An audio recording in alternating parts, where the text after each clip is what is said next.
Salut à tous les gens, j'espère que vous allez bien.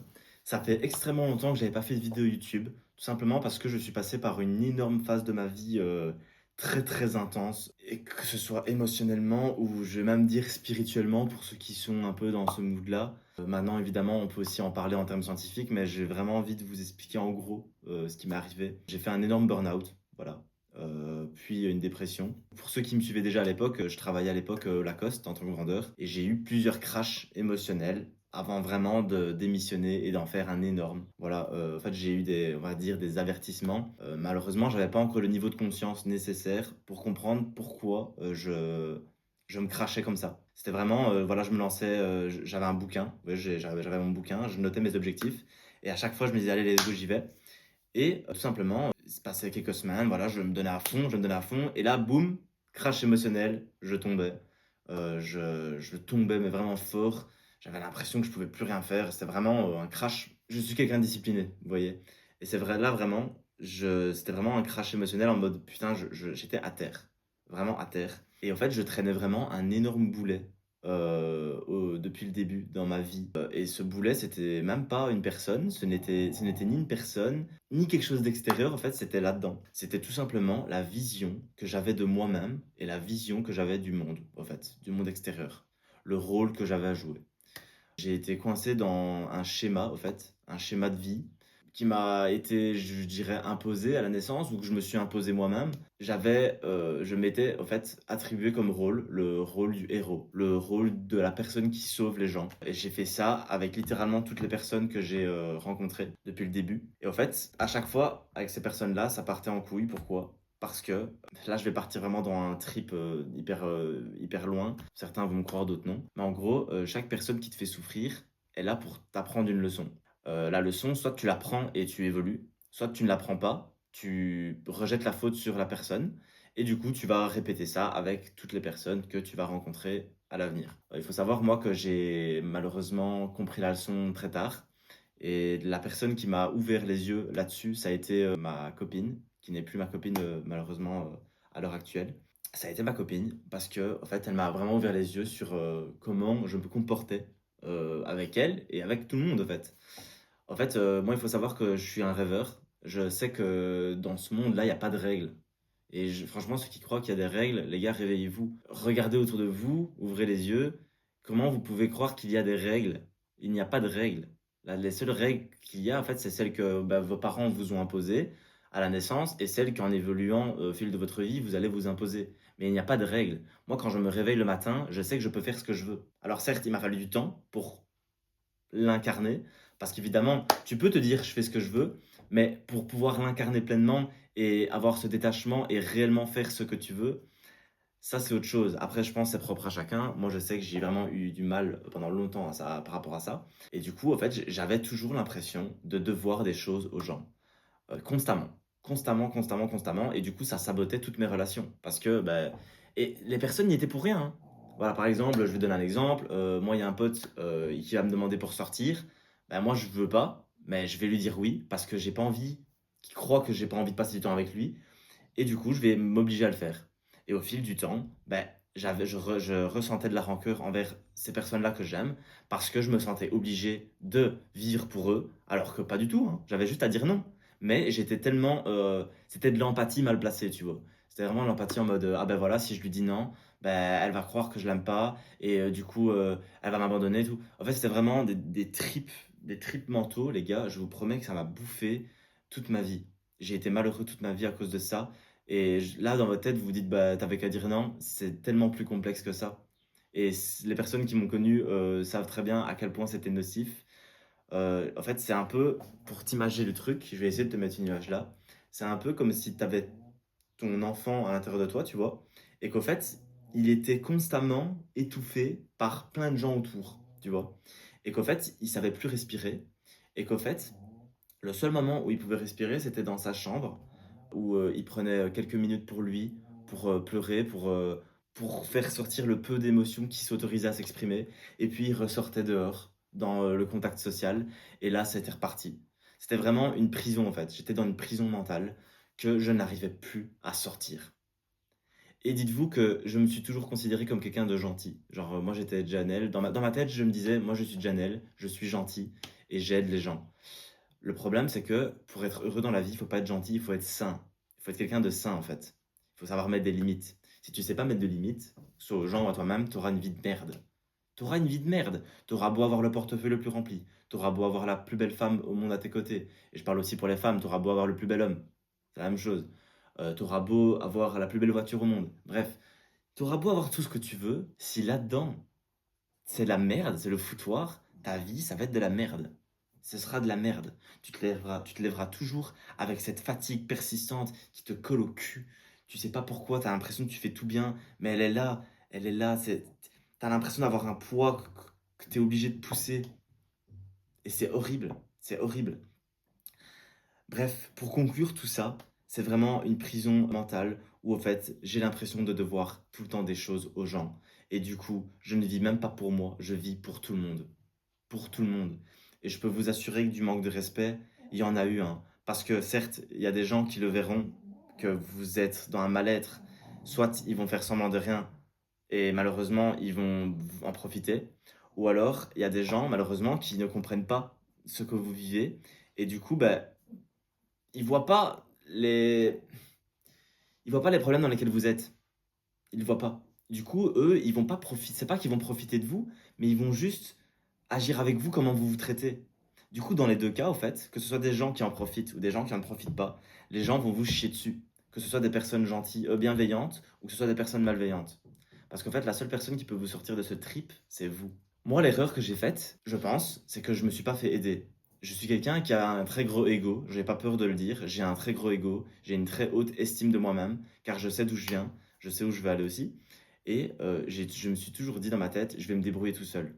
Alors évidemment, il y a énormément de gens qui m'ont aidé à me développer, évidemment. Je n'ai pas fait tout ça tout seul. Jamais, jamais j'aurai l'arrogance de dire que j'ai fait tout ça tout seul. Ça n'existe pas. Tu n'évolues pas seul.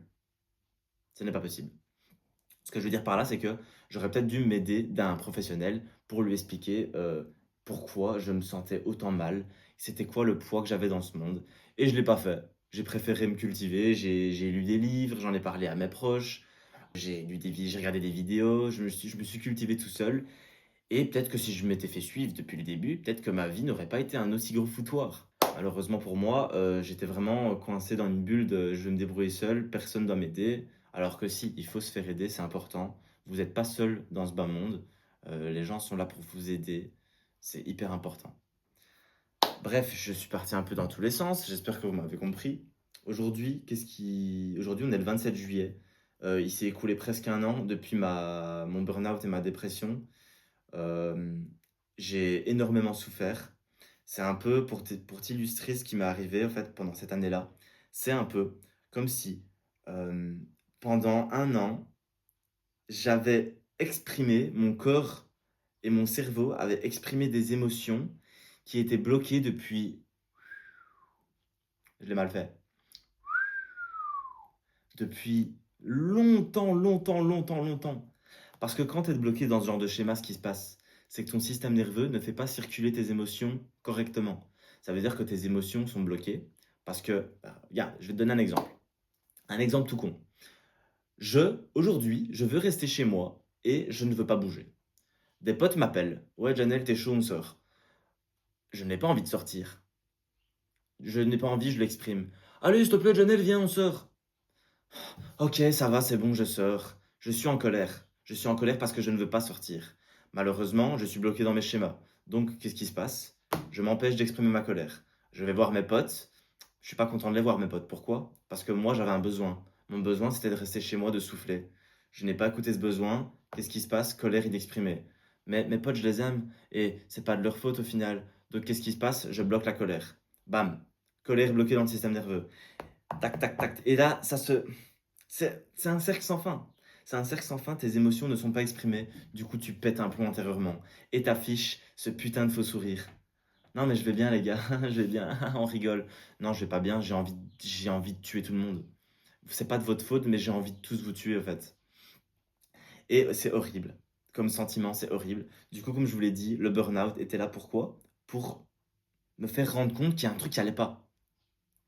Et évidemment, quand tu exprimes énormément d'émotions du passé qui n'ont pas été exprimées parce que ça fait depuis que tu es né que tu répètes ces schémas. Tu t'écroules, mais quand je te dis que tu t'écroules, c'est pas que tu t'écroules en mode, tu as envie j'ai envie de dormir, non. C'est tu as l'impression que tu es dans un rêve lucide, tu as l'impression que tu es déconnecté de tout le monde. Tu as l'impression que tu sais pas qui tu es, parce que toute ta vie, tu as vécu pour les autres et pas pour toi. Et personne, absolument personne ne comprend ce qui t'arrive, hein. Personne, ce n'est pas possible. Tu es dans un trip. Et du coup, moi, ma solution que ça a été pour pas que je devienne fou, parce que je voyais que les gens me prenaient littéralement pour un fou, ça a été de n'expliquer rien, de ne rien expliquer et de juste subir cette transformation intérieure, si je peux dire comme ça. Ouais, cette transition de vie, cette transition de mode de vie. Et aujourd'hui, je me suis, on va dire, relevé de ça. J'ai compris qu'est-ce qui m'empêchait de vivre sainement, qu'est-ce qui m'empêchait d'être heureux. Alors, je vais pas dire que ma transformation est finie parce que c'est tellement intense comme transformation que je ne peux pas, tu peux pas te relever de ça en 2 jours, tu vois. Alors, j'ai eu mon gros crash. Là, j'ai dû malheureusement, parce que cette transformation était tellement intense, j'ai dû malheureusement me séparer de ma copine. J'ai jamais autant aimé une femme de ma vie. Je pense que j'aimerais plus jamais autant quelqu'un, parce qu'en fait, ce n'est pas sain d'autant aimer quelqu'un. Elle m'a vraiment poussé dans mes retranchements. Elle m'a poussé dans... Cette personne m'a poussé à bout pour me montrer que ce que j'étais n'était pas sain. Et pour ça, je, je n'oublierai jamais cette personne. Cette personne m'a sauvé, entre guillemets, la vie. Évidemment, ça part de moi, parce que c'est moi qui me suis, c'est moi qui réfléchis, c'est moi qui me suis cultivé. Mais cette personne m'a fait vivre une expérience que je n'oublierai jamais. Parce que j'étais le gentil de Janelle, et dans cette relation, je me suis transformé en quelqu'un que je n'étais plus. Je ne me reconnaissais plus. Je devenais fou. J'étais tellement en colère que je me transformais en monstre, littéralement, intérieurement. C'est pas parce que t'es quelqu'un de gentil que t'es forcément quelqu'un de bien. Et ça, il faut absolument que tu te le dises, tu vois. Si j'ai fait cette vidéo, c'est parce que j'avais vraiment besoin d'en parler, parce que je pense qu'il y a beaucoup de gens qui sont dans ce cas-là aussi, qui ne s'en rendent même pas compte, qui sont peut-être dans le déni, qui ne veulent peut-être pas le regarder, parce que on dit que savoir, c'est pouvoir. Moi-même, je savais dans quel trip j'étais pendant cette relation. C'est pas pour ça que j'avais le pouvoir. Je suis resté dans mon mal-être tous les jours, à chaque fois. Pour pouvoir quitter ce mal-être, je devais me séparer de la femme que j'aime. Malheureusement, pour ceux qui savent, l'amour c'est quelque chose de très difficile, donc tu peux essayer de te séparer, mais c'est pas du jour au lendemain que tu arrives vraiment à faire la paix avec ça. Donc je me suis séparé de cette fille, de cette femme. Je me suis remis avec, je dis cette femme parce que j'aime pas dire fille, ça fait trop gamin. Même si c'est vrai qu'on était peut-être des gamins hein, dans cette relation finalement. Je me suis séparé de cette fille, je me suis remis avec, je me suis séparé de cette fille, je me suis remis avec. J'ai entretenu un cercle vicieux avec cette personne pendant longtemps parce que je pense que la leçon, pour que je l'apprenne vraiment, il fallait que ça se reproduise encore, encore, encore et encore. Certes, j'ai fait du mal à cette personne, je me suis fait du mal à moi-même, mais c'était nécessaire. C'était nécessaire. Aujourd'hui, je me sens en paix, pas totalement, parce qu'il y a une part de moi qui a toujours envie de passer du temps avec cette personne, de revoir cette personne. Mais pour que cette transformation intérieure se complète, je sais que je dois avancer seul désormais pour aller vers qui je suis vraiment. Parce que quand tu as passé toute ta vie à te mentir à toi-même et à faire croire que tu étais quelqu'un que tu n'étais pas au final, il faut du temps pour te trouver. Et c'est pour me trouver, je sais que je dois avancer seul désormais. Aujourd'hui, qu'est-ce qui me reste? Il me reste mon rêve, ma discipline, ma persévérance, et ma vision finalement. Et je sais que malheureusement, je dois avancer seul désormais. Et c'est triste, mais c'est comme ça. En fait, parce que si je ne le fais pas, je vais être malheureux toute ma vie. En tout cas, moi, je sais que c'est comme ça que ça doit se faire. C'est propre à moi. Chacun a son processus. Chacun a son processus, en fait. Et moi, je sais que cette dernière part du processus que j'ai, c'est me séparer de la femme que j'aime pour devenir l'homme que je veux aimer. Pour devenir l'homme que j'aime, en fait. Je veux m'aimer. Et pour m'aimer, j'ai pas le choix. Je dois me séparer de ce que j'aime. Et c'est horrible à dire ainsi, mais c'est comme ça. Bref, là, j'ai un peu parlé dans tous les sens, j'ai besoin de m'exprimer. Je filme actuellement avec un iPhone parce que mon appareil photo a lâché du jour au lendemain. J'ai pas compris, c'est même pas la batterie ni rien. mais je vais reprendre les vidéos avec mon téléphone au début. Ça sera moins quali, mais j'ai envie de reprendre les vidéos et j'ai pas d'argent pour m'acheter un appareil photo pour l'instant. Oui, je dois me retrouver un taf aussi. Là, j'ai eu le permis par contre. C'est super génial, j'ai eu le permis. Donc je suis vraiment content. C'était un truc très horrible aussi, ça. Mais bref. Je vais prendre les vidéos, je vais retravailler, je vais me remettre dans un processus, je dois construire mon avenir, je dois construire ma vie. Et une fois que j'aurai construit tout ça, j'espère que je retrouverai cette femme. Et si pas, ben, c'est que c'était pas elle. Mais en tout cas, là, je dois aller de l'avant. Je peux plus retourner en arrière, je dois assumer mes choix. Parce qu'en plus, à chaque fois que je reviens dessus, je me déteste et je fais du mal à celle que j'aime et je veux plus faire ça. Je veux aller de l'avant, je veux construire mon empire. Et voilà. Merci d'avoir suivi cette vidéo, les gars. C'était intense. Maintenant, je pense que je sais vers où, je sais ce que je dois faire. Et let's go, quoi. On y va. À nouveau. On est tombé beaucoup de fois, mais on se relève à chaque fois et c'est le principal finalement. Let's go!